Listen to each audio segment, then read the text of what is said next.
ஒரு ஊரில் ஒரு ராஜா இருந்தார். பெரிய அரண்மனையில் தான் இருக்கிறார். எல்லா வசதியும் இருந்தது. இருந்தாலும் அவர் எல்லாரும் சொல்கிறது எப்படி தெரியுமா? பிச்சைக்கார ராஜா.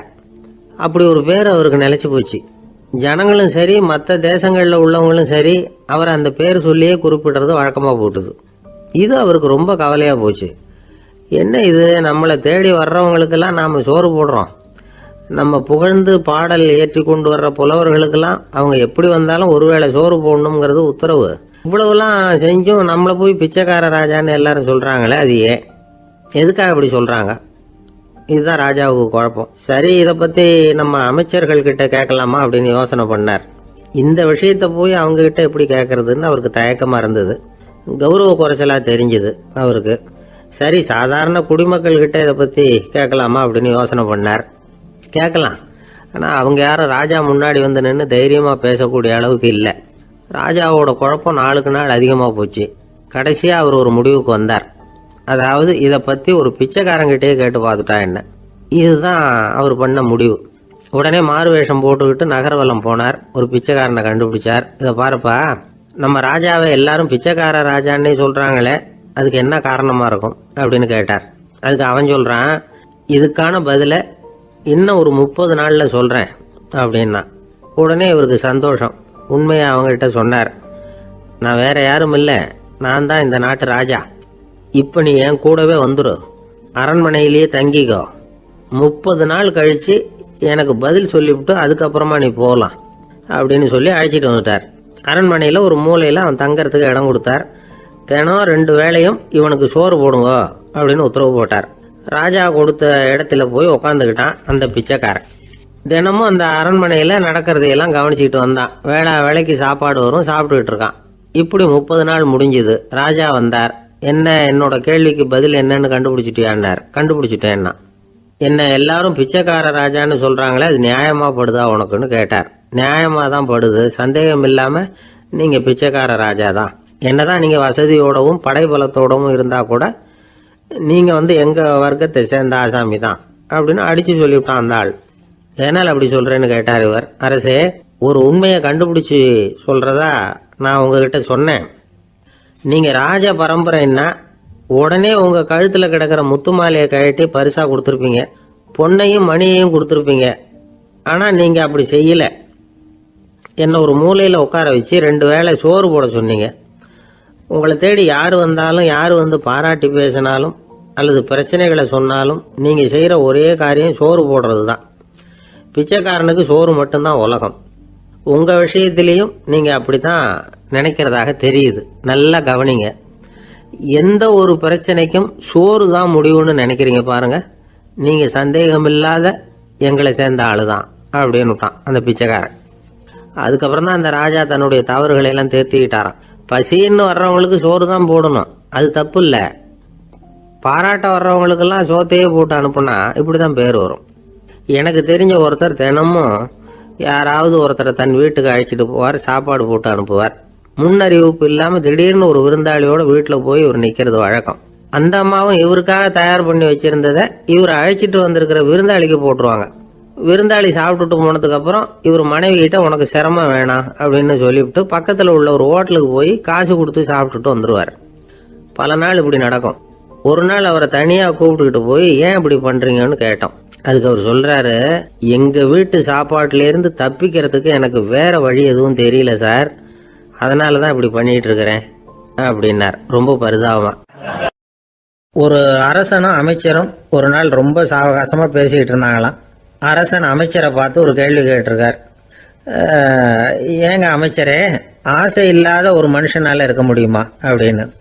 ஏன் முடியாது, துறவி அப்படிங்கிறவங்கெல்லாம் அப்படிப்பட்டவங்க தானே அப்படின்னாராம் அமைச்சர். அவங்கெல்லாம் உண்மையிலேயே ஆசையை விட்டவங்க தானா அப்படின்னு கேட்டாராம் ராஜா. அப்படி தான் இருக்கணும் அப்படின்னாராம் அமைச்சர். அப்படின்னா ஆசையே இல்லாத ஒரு உண்மையான துறவியை நான் பார்க்கணுமேன்னார். அது என்ன பிரமாதம், அதுக்கு நான் ஏற்பாடு பண்ணுறேன் அப்படின்னு விட்டார் இவர். சொல்லிவிட்டு உடனே புறப்பட்டு போனார். அங்கே எங்கே தேடினார். அப்புறம் தான் அவருக்கு புரிஞ்சுது உண்மை துறவியை கண்டுபிடிக்கிறது எவ்வளவு கஷ்டமான காரியம்னு. இருந்தாலும் ராஜா கிட்ட சொல்லியாச்சே, உண்மை துறவியை காட்டுறேன்னு. இப்போ என்ன பண்ணுறது? ராஜா கிட்ட சொன்னபடி நடக்கலைன்னா அவருக்கு கோவம் வந்துடும். அமைச்சர் ஒரு யோசனை பண்ணார். அவருக்கு ஒரு வழி தெரிஞ்சுது. அதுதான் சரின்னு முடிவு பண்ணார். அதாவது அந்த ஊரில் அவருக்கு தெரிஞ்ச நாடக நடிகர் ஒருத்தர் இருக்கிறார், நல்லா நடிப்பார். அவரை போய் பார்த்தார். இதை பாருப்பா, எனக்காக நீ ஒரு காரியம் செய்யணும்னார். என்னன்னு கேட்டார் அவர். நீ ஒரு துறவி மாதிரி கொஞ்ச நேரத்துக்கு நடிக்கணும்.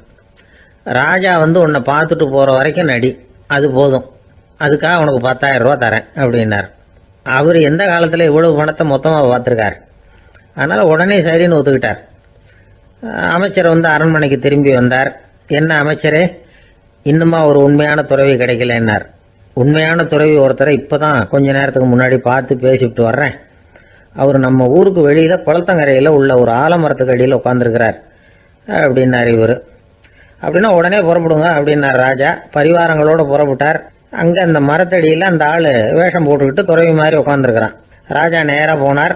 அந்த துறவி காலில் பொத்துன்னு விழுந்து வணங்கினார். உடனே ராணி அவர் காலில் விழுந்தாங்க. அடுத்தபடியாக அமைச்சர் விழுந்தார். அவருக்கு தெரியும் இது நம்ம ஆள் தான்னு. இருந்தாலும் என்ன பண்ணுறது, நேரம். அப்புறம் பரிவாரங்கள்லாம் துறவி காலில் விழுந்து ஆசீர்வாதம் வாங்கிட்டாங்க. ராஜா அப்புறமா தங்கத்தட்டில் பொண்ணையும் பொருளையும் வச்சு அந்த துறவிகிட்ட ரொம்ப பணிவாக நீட்டுறார். தாங்கள் தயவு பண்ணி இதை ஏற்றுக்கணும் அப்படின்னு வேண்டிக்கிட்டார். அந்த துறவி பற்று இல்லாமல் அதை பார்த்தார். எல்லாத்தையும் திறந்துட்ட எனக்கு இதெல்லாம் எதுக்காக அப்படின்னு சொல்லி அதை மறுத்துட்டாராம். ஆஹா, உண்மையான துறவியை பார்த்துட்டோம் அப்படிங்கிற ஆனந்தம் அரசருக்கு. ரொம்ப நிம்மதியாக திருப்தியாக திரும்பி வந்தார் அரண்மனைக்கு. அதுக்கப்புறம் அமைச்சர் யாருக்கும் தெரியாமல் அந்த துறவிகிட்ட ஓடினார். சொன்ன பிரகாரம் பணத்தை நீட்டினார். இந்தப்பா, நான் உங்ககிட்ட சொன்னபடி 10,000 ரூபா பணம் எடுத்துக்கோ அப்படின்னார். அந்த ஆள் ராஜா கிட்ட சொன்னது மாதிரியே எல்லாத்தையும் திறந்துட்ட எனக்கு இதெல்லாம் எதுக்காக வேணாம் அப்படின்னு விட்டாரான். நடித்த வரைக்கும் போதும்ப்பா, இனிமேல் இந்த நாடக வசனம்லாம் வேணாம், வேஷத்தை கலைச்சுரு, பணத்தை வாங்கிக்கொண்டார். இல்லைங்க, இது வேஷம் இல்லை, இது வசனமும் இல்லை, இது உண்மை. கொஞ்ச நேரம் துறவி மாதிரி நடித்ததுக்கே இந்த தேசத்து ராஜா, ராணி, அமைச்சர், பரிவாரங்கள் எல்லாம் என் காலில் விழுந்து வணங்குறாங்க. அப்படின்னா உண்மையான துறவியாக இருக்கிறது எவ்வளவு பெருமையான விஷயம். நான் உண்மையான துறவியாக ஆக போகிறேன், அப்படி முடிவும் பண்ணிட்டேன் அப்படின்னார் அந்த நடிகர். வேஷம் கூட எப்படிப்பட்ட விளைவுகளை உண்டு பண்ணுது பார்த்தீங்களா. நம்மால் ஒருத்தன் ரொம்ப வசதியாக தான் இருந்தான். ஒரு நாள் அவன் சொத்து பூரா திருட்டு போட்டுது. அதுக்கப்புறம் இவன் துறவி மாதிரி ஆயிட்டான். ஊர் ஊராக சுற்றினான். ஒரு குருநாதரை தேடி கண்டுபிடிச்சான். அவர்கிட்ட சீடனாக சேர்ந்துக்கிட்டான். அவனை பார்த்து ஒருத்தர் கேட்டார், நீ உண்மையான சீடன் தானான்னு. இல்லைங்க, சீடன் மாதிரி நடிச்சுக்கிட்டு இருக்கிறேன் அப்படின்னா. அது குரு துரோகம் இல்லையா அப்படின்னு கேட்டார் அவர். இல்லைங்க, நான் பண்ணது குரு துரோகம் இல்லை, என் குரு பண்ணது தான் துரோகம்.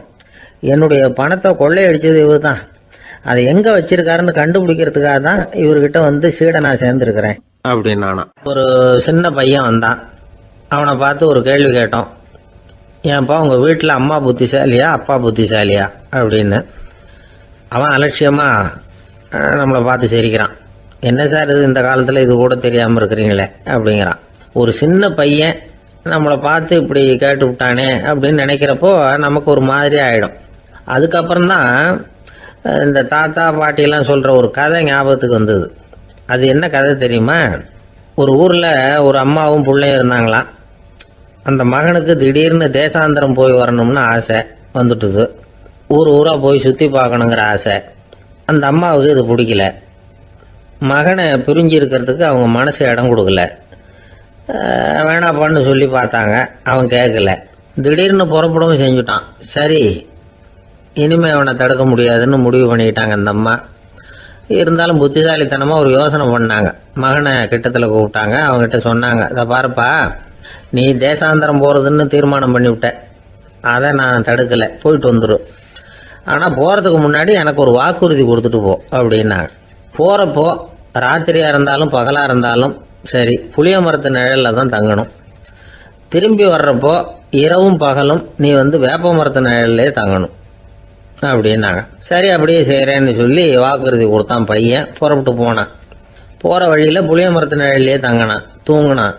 அப்படி போய்கிட்டே இருந்தான். 7வது நாள் அவன் உடம்பு சுகமில்லாமல் போயிட்டுது. ரொம்பவும் பலவீனமாயிட்டான். இனிமேல் நடக்க முடியாதுங்கிற நிலைமை வந்துட்டுது. யோசிச்சு பார்த்தான். சரி, இதுக்கு மேலே வந்து போக வேண்டாம் அப்படின்னு முடிவு பண்ணிட்டு திரும்பி வர ஆரம்பிச்சுட்டான். திரும்பி வர்றப்போ வழியில் வேப்ப மரத்து நிழல்லையே தங்கி வந்தான். நாளுக்கு நாள் உடம்பு சரியாக வந்துட்டுது. 7வது நாள் வீட்டுக்கு வந்து சேர்றான். உடம்பு பழையபடியே கலகலப்பாயிட்டுது. பூரண சுகம். தேசாந்திரம் போன பையன் திரும்பி வந்துட்டானே அப்படின்னு அந்த அம்மா ஆச்சரியப்படலை. ஏன்னா அவங்களுக்கு தெரியும் இப்படி ஆகும்னு. பையன் சீக்கிரமாக திரும்பி வரணுங்கிறதுக்காக தான் அவங்க அந்த யோசனையை சொன்னாங்க. என்ன விஷயங்கிறதையும் அவங்களே சொன்னாங்க.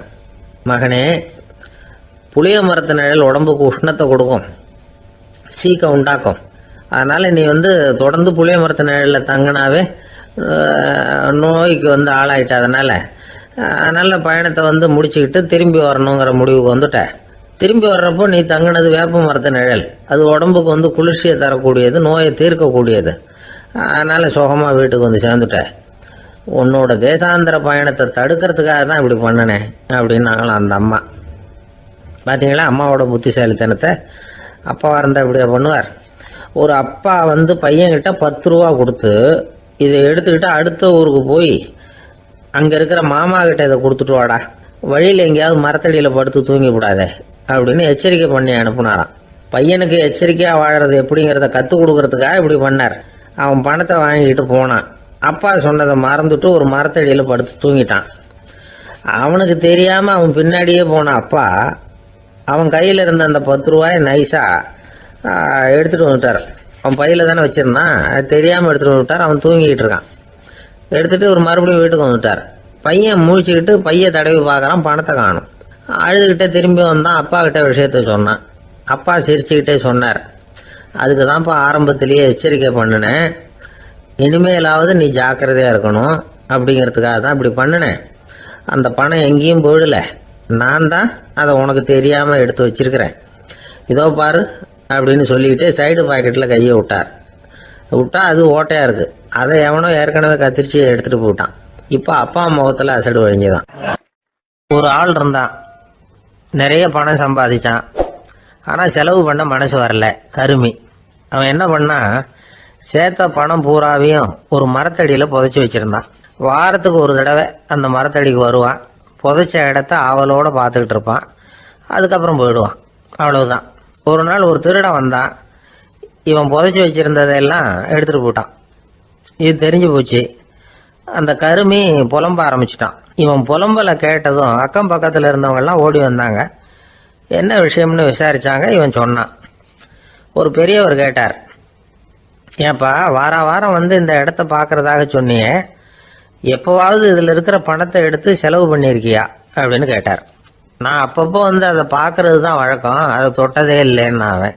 சரி அப்படின்னா இப்போவும் நீ அதே மாதிரி வாரம் ஒரு தடவை இந்த இடத்த பார்த்துட்டு போகலாமே அப்படின்னாராம் அந்த பெரியவர். அதுவும் சரிதானே, எவ்வளவு காலமானாலும் அவன் அந்த பணத்தை எடுத்து செலவு பண்ண போகிறதில்ல. அப்படி இருக்கிறப்ப உள்ளே பணம் இருந்தாலும் ஒன்று தான், இல்லாமல் போனாலும் ஒன்று தான். இதிலிருந்து என்ன புரியுதுன்னா, ஒருத்தர்கிட்ட இருக்கிற பணத்தை கொண்டு அவர் பணக்காரரா ஏழையா அப்படின்னு முடிவு செய்கிறது சரியில்லை. அந்த செல்வத்தை அனுபவிக்கிற திறன், பயன்படுத்துகிற திறன், அதை வச்சு தான் அவர் ஏழையா பணக்காரரா அப்படிங்கிறத நிர்ணயம் பண்ணணும். அதுதான் சரி. செலவு பண்ண தெரியாதவன் சேகரம் பண்ணிகிட்டே இருக்கிறதுனால என்ன பிரயோஜனம்? தலைமுடியே இல்லாதவன் தாராளமாக சீப்புகளை வாங்கி சேகரம் பண்ணுறது மாதிரி தானே இது. சில சமயம் செலவு பண்ண நாம் தயாராக இருந்தால் கூட அந்த செல்வம் நமக்கு பயன்படுறதில்ல. அரேபியாவில் ஒரு நகை வியாபாரி விலை உயர்ந்த முத்துக்களை எல்லாம் அவர் வச்சு வியாபாரம் பண்ணிகிட்டு இருந்தார். அவர் ஒரு சமயம் ஒரு பாலைவனம் வழியாக போயிட்டு இருக்கிறார் ஒட்டகத்தில்.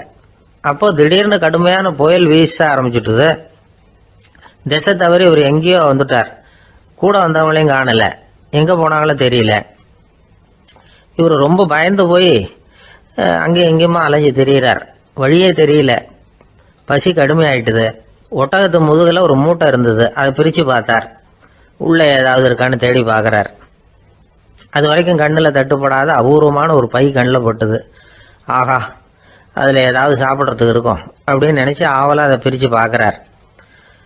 அந்த பையில் விலை உயர்ந்த முத்துக்கள் நிறைய இருந்துதான். அப்போ தான் அவர் நினச்சாராம், விலை உயர்ந்த முத்துக்கள் கூட சாப்பிட்றதுக்கு உணவாக முடியாது அப்படிங்கிறத புரிஞ்சுக்கிட்டாராம். எந்த நேரத்தில் எது நமக்கு தேவையோ அது நமக்கு தாராளமாக கிடைக்கணும். அப்படி அது கிடைக்கிறதுக்கு நம்மக்கிட்ட இருக்கிற செல்வம் பயன்படணும். அது நமக்கும் பயன்படலாம், நம்ம மூலமாக அடுத்தவங்களுக்கும் பயன்படலாம். அதுதான் செல்வத்தின் பயன். ஒரு மரத்தடியில் ஒருத்தன் உட்காந்து அழுதுகிட்டு இருந்தான். அந்த பக்கமா வந்த இன்னொருத்தன் ஏப்பா அழுதுகிட்டு இருக்கிறேன்னு கேட்டான். இந்த இடத்துல தான் பூமிக்கு அடியில் பணம் இருக்குது, புதைச்ச இடம் தெரியல, அதான் அழறேன் அப்படின்னா. நல்லா ஞாபகப்படுத்தி பாரு, எந்த இடத்துல புதைச்ச அப்படின்னு கேட்டான் இவன். அது எப்படி எனக்கு தெரியும், புதைச்சி வச்சிருக்கிறவன் நான் இல்லையே, எங்க எழுத்து வீட்டுக்காரன் அப்படின்னானா. அந்த ஆள் என்ன கண்ணா பண்ணான்னு திட்டி விட்டான் சார், அதை நினைச்சா எனக்கு ரொம்ப வருத்தமா இருக்கு அப்படின்னு சொல்லி கவலைப்பட்டார் ஒருத்தர். இதுல கவலைப்படுறதுக்கு என்ன இருக்குது அப்படின்னாரு ஒரு பெரியவர். அவர் ஒரு மகான். என்ன சார் இப்படி சொல்றீங்க, ஒருத்தர் நம்ம பார்த்து திட்டுனா வருத்தமா இருக்காதா அப்படின்னார். அது எப்படி வருத்தமா இருக்கும், திட்டுறதுங்கிறது என்ன, அது வெறும் சத்தம் தானே அப்படின்னார் அந்த பெரியவர். நம்ம ஆளுக்கு தலையை பிச்சுக்கலாம் போல இருந்தது. இருக்காது அப்படின்னா நமக்கு அப்படித்தானே தோணுது. அந்த பெரியவர் சொல்றது ரொம்ப பெரிய விஷயம். அதை நாம புரிஞ்சிக்க முயற்சி பண்ணலாம்னா நடைமுறை வாழ்க்கைக்கு அது ஒத்து வர்றது மாதிரி தெரிய மாட்டேங்குது. இருந்தாலும் அந்த பெரியவர் அதுக்கு என்னதான் விளக்கம் கொடுக்குறாருன்னு பார்ப்போமே. ஒரு ரயில் போயிட்டு இருக்கு, அதுல ஒரு சாது போயிட்டு இருக்கார். அந்த ரயில் அவர் ஹரித்வாரம் போயிட்டு இருக்கார். அவரு ரயில்ல ஏகப்பட்ட கூட்டம். நம்ம ஊர் ரயில் கேட்க வேணும், டிக்கெட் வாங்கிட்டு கொஞ்சம் பேர், வாங்காத கொஞ்சம் பேர். அது என்னத்துக்கு அனாவசியமா டிக்கெட் அப்படிங்கிற நினைப்புல பாதி பேர். இந்த கூட்டத்துக்கு மத்தியில அந்த சாதுவும் போயிட்டு இருக்கிறார். உட்கார்றதுக்காக இருந்த இடத்துல ஒரு ஆள் படுத்திருக்கிறான், கொஞ்சம் முரட்டு ஆசாமி. அவன் காலு பக்கத்துல கொஞ்சோண்டு இடம் பாக்கி இருந்தது. அந்த இடத்துல இந்த சாது உட்காந்துருந்தார். மெதுவா உட்காந்துக்கிட்டார் போய். ஆனா அந்த ஆளு ராத்திரி பூரா இவரை காலால உதச்சிக்கிட்டே இருக்கிறான். அது இவருக்கு ரொம்ப அவமானமா பட்டது. அதனால துக்கம் ஏற்பட்டது. இருந்தாலும் அதை ஒரு மாதிரியா சகிச்சுக்கிட்டே இவர் வந்து சேர்ந்தார். பொழுது விடிஞ்சது. அந்த சாது ஹரித்வார் வந்து சேர்ந்தார். அங்க ஒரு பெரிய ஞானியை சந்திச்சார். ராத்திரி ரயில்ல அந்த ஆளு உதைச்சதையும் அதனால தனக்கு ஏற்பட்ட துக்கத்தையும் இந்த சாது அந்த ஞானி கிட்ட சொன்னார். சொல்லிவிட்டு, ஏன் சுவாமி, எனக்கு துக்கம் ஏற்பட்டதே அது தப்பா அப்படின்னு கேட்டார். தவறுதான் அந்த ஞானி. உனக்கு இன்னமும் தேக அபிமானம் போகலைங்கிறது தான் அது காட்டுது. அஷ்டாவக்கரர் என்ன சொல்றார் தெரியுமா, உண்மையான ஞானி யாராவது தன்னை வந்தனை செய்தால் அதற்காக சந்தோஷப்பட மாட்டார், யாராவது நிந்தனை செய்தால் அதற்காக வருத்தப்பட மாட்டார் அப்படின்னு சொல்றார். நிந்தனைங்கிறது ஒரு ஒலி தான். தேகாபிமானம் இருக்கிற வரைக்கும் இந்த ஒலி நம்மளை வேதனைப்படுத்தும். நான் தேகம் இல்லை, ஆத்மா அப்படிங்கிற நினைவு இருந்தா இந்த ஒலி நம்மளை பாதிக்காது. மனு என்ன சொல்றார் தெரியுமா, ஒரு சாதகன் பாராட்டுதலை விஷம்னு நினைச்சு பயப்படணும், அவமானத்தை அமிர்தம்னு நினைச்சு சந்தோஷப்படணுங்கிறார். அவமானப்பட்டா கவலைப்படாம எப்படி இருக்க முடியும் அப்படின்னு தான் நமக்கு தோணும். அதனாலதான் நம்மள யாரும் இதுக்கு உதாரணமா யாரையும் காட்ட முடியல. புத்தரையும் கபீரையும் உதாரணமா காட்டுறாங்க. அவங்களுக்கெல்லாம் அவமானம் ஏற்பட்டப்போ கவலையே படலையாம். புத்தரை அவமானப்படுத்தணுங்கிறதுக்காக கௌசாம்பி ராணி ஒரு இளம் பெண்ணை கொலை பண்ணி சடலத்தை புத்தர் குடிசைக்கு முன்னாடி போட சொன்னார். போட்டாங்க. புத்தர் தான் அந்த பொண்ணை கெடுத்து கொலை பண்ணி விட்டாருன்னு எல்லாரும் நினைச்சாங்க. ஆனா புத்தர் இதை பத்தி கவலையே படல. அப்புறமா உண்மை தெரிஞ்சதும் புத்தர் புகழ் இன்னும் அதிகமாயிட்டது. ஒரு பெரிய சபையில ஒரு மோசமான பொண்ணு நுழைஞ்சு தனக்கும் கபீருக்கும் சம்பந்தம் உண்டுன்னு சொன்னா கபீர் கவலைப்படல. அவங்க மாதிரியெல்லாம் நாமளும் இருக்க கத்துக்கணும். நிந்தனை, அபகீர்த்தி, அவமானம் எல்லாம் ஆண்டவன் கொடுக்கிற பிரசாதம்னு நினைக்கணும் அப்படின்னு சொல்றார் அந்த ஞானி. இதை கேட்ட இந்த காலத்து ஆசாமி ஒருத்தர், நான் கூட அப்படிதான் சார், யாராவது அவமானப்படுத்தினா கவலைப்பட மாட்டேன். நேத்து கூட ஒருத்தர் என்ன பலார்னு அரைஞ்சுட்டார், நான் கொஞ்சம் கூட கவலைப்படல, பேசாம வந்துட்டேன்னார். ஏன் அப்படி வந்துட்டீங்க அப்படின்னு. அவர் அரைஞ்சதுலேயும் ஒரு அர்த்தம் இருந்தது, அதனாலதான் அப்படி வந்துட்டேன்னார். ஏன் அரைஞ்சாருன்னு கேட்டேன். 10 வருஷத்துக்கு முன்னாடி 15 ரூபா அவர்கிட்ட கடன் வாங்கினேன், அதை கேட்டு கேட்டு பார்த்துட்டு கடைசியா தான் அரைஞ்சார் அப்படின்னார். ஆண்டவனுடைய பிரசாதம் இவருக்கு அடிக்கடி கிடைக்கும் போல இருக்கு. ஒரு பல்கலைக்கழகம், அங்க ஒரு இலக்கிய பேராசிரியர், அவர் பாடம் நடத்திட்டு இருந்தார். ராபர்ட் பிரவுனிங் எழுதிய கவிதைகளை பத்தி சொல்லிட்டு இருக்கிறார். மாணவர்களும் ரொம்ப அக்கறையா அதை கேட்டுக்கிட்டு இருக்கிறாங்க.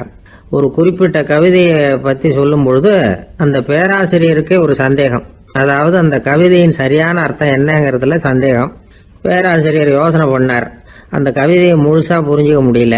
அதனால மாணவர்களை பார்த்து சொன்னார், மாணவர்களே, ஒரு நாள் பொறுத்துங்க, இந்த கவிதையை எழுதின கவிஞர் எங்க வீட்டுக்கு பக்கத்துல தான் இருக்கிறார். இன்னைக்கு சாயந்தரம் நான் அவரை நேரிலேயே போய் பார்க்கறேன். பார்த்து இதுக்கு என்னங்க அர்த்தம்னு கேட்டுட்டு வந்துடுறேன், அதுக்கப்புறம் உங்ககிட்ட சொல்கிறேன் அப்படின்னாராம்.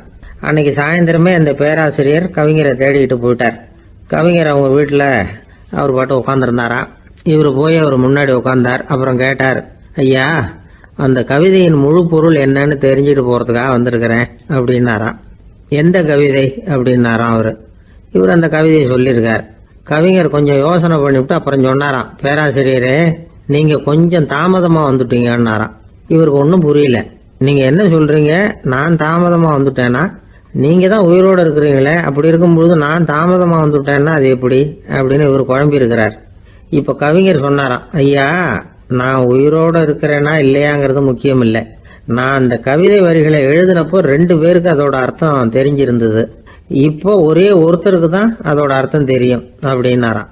பேராசிரியர் யோசனை பண்ணியிருக்கார். அப்படின்னா அந்த ஒருத்தர் கவிஞர் ராபர்ட் ப்ரௌனிங்கை தவிர வேற யாரா இருக்க முடியும்?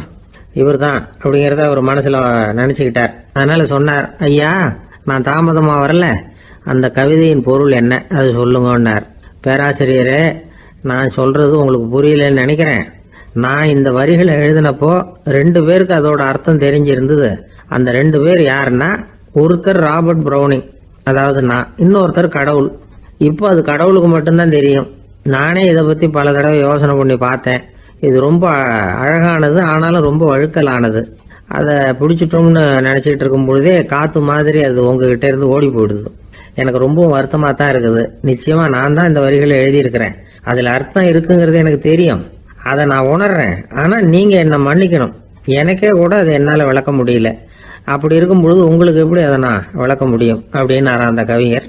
அனுபவிக்கப்படக்கூடிய எல்லாமே விளக்கப்படக்கூடிய ஒன்றல்ல, விளக்கப்படும் எல்லாமே அனுபவிக்கப்படக்கூடிய ஒன்றல்ல அப்படிங்கிறது ஞானிகளுடைய கருத்து.